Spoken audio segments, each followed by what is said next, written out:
high friends welcome to Gaurish சமையலறை வாங்க வீடியோக்குள்ள போலாம் நம்ம இன்னைக்கு என்ன செய்ய போறோம்னா ஹோட்டல் ஸ்டைல் பூரி மசாலா எப்படி செய்யுதுன்னு சொல்லிட்டு பார்த்தறலாம்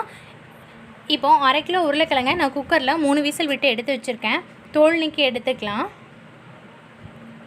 உருளைக்கிழங்க நமக்கு தேவையான அளவு நம்ம மசிச்சு எடுத்துக்கலாம் இப்போ 100 கிராம் பொட்டுக்கடலையை ஒரு மிக்ஸி ஜார்ல சேர்த்து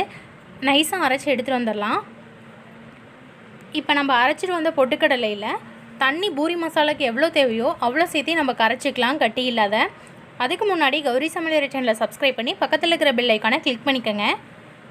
இப்போ எப்படி செய்கிறதுன்னு சொல்லிட்டு பார்த்துடலாம் இப்போ அடுப்பில் ஒரு பாத்திரம் வச்சுக்கலாம் பாத்திரம் சூடானதுக்கப்புறம் 2 டீஸ்பூன் ஆயில் சேர்த்திக்கலாம் ஆயில் நல்லா சூடானதுக்கப்புறம் 1 டீஸ்பூன் கடலைப்பருப்பு சேர்த்திக்கலாம் கடுகு உளுந்தம்பருப்பு ஒரு 1/2 டீஸ்பூன் சேர்த்திக்கலாம் இப்போ ரெண்டும் நல்லா பொரிஞ்சு வந்ததுக்கப்புறம் பெரிய வெங்காயம் 2 பெரிய வெங்காயம் நீல வாக்கில் கட் பண்ணி எடுத்துருக்கேன் அதை நம்ம இதில் சேர்த்திக்கலாம் கருவேப்பிலை ஒரு கொத்து சேர்த்து நல்லா வணக்கிக்கலாம் ஒரு நிமிஷம் வதங்கினதுக்கப்புறம் நம்ம 5 பச்சை மிளகா கட் பண்ணி எடுத்துருக்கேன் அதை இதில் சேர்த்திக்கலாம்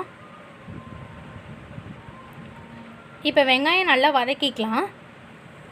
இப்போ வெங்காயம் நல்லா வதங்கி வந்ததுக்கப்புறம் ஒரே ஒரு பெரிய தக்காளி குட்டி குட்டியாக கட் பண்ணி எடுத்துருக்கேன் அதை நம்ம இதில் சேர்த்திக்கலாம் இப்போ சின்ன தக்காளியாக இருந்தால் நீங்கள் 2 சேர்த்திக்கங்க இப்போ வெங்காயம் தக்காளி வணங்குற அளவுக்கு நம்ம உப்பு சேர்த்திக்கலாம்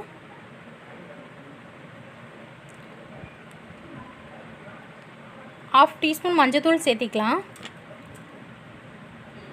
இப்போ வெங்காயம் தக்காளி நல்லா வதக்கிக்கலாம் நம்ம வெங்காயம் தக்காளி எவ்வளோக்களவு வதக்கி எடுக்கிறோமோ அவ்வளோக்களவு நமக்கு டேஸ்ட் கிடைக்கும் இதே மாதிரி நீங்களும் வீட்டில் ட்ரை பண்ணி பார்த்துட்டு கமெண்ட்டில் எப்படி இருக்குதுன்னு சொல்லுங்கள் இப்போ நல்லா வதங்கிருச்சு இப்போ நம்ம கரைச்சி வச்ச பொட்டுக்கடலை மாவு இருக்குல்லையே அந்த தண்ணி இதில் நம்ம சேர்த்திக்கலாம்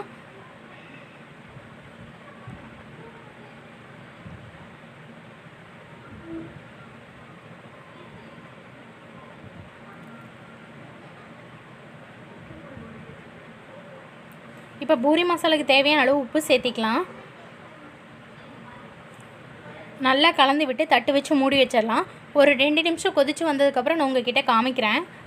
இப்போ பாருங்கள் 2 நிமிஷம் நல்லா கொதிச்சு வந்துருச்சு இந்த ஸ்டேஜில் நம்ம மசிச்சு வச்ச உருளைக்கிழங்கு இதில் சேர்த்திக்கலாம் அப்போ தான் நமக்கு மசாலா நல்லா மிக்ஸ் ஆகி வரும்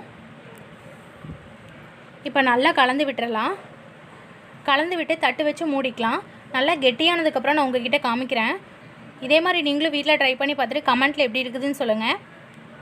இப்போ பாருங்கள் நல்லா கொதிச்சு வந்துருச்சு நமக்கு கெட்டியாக ஆயிடுச்சு மல்லித்தலை தூவி நம்ம இறக்கிக்கலாம் மிகவும் சுவையான puri masala ready okay thank you friends thanks for வாட்சிங்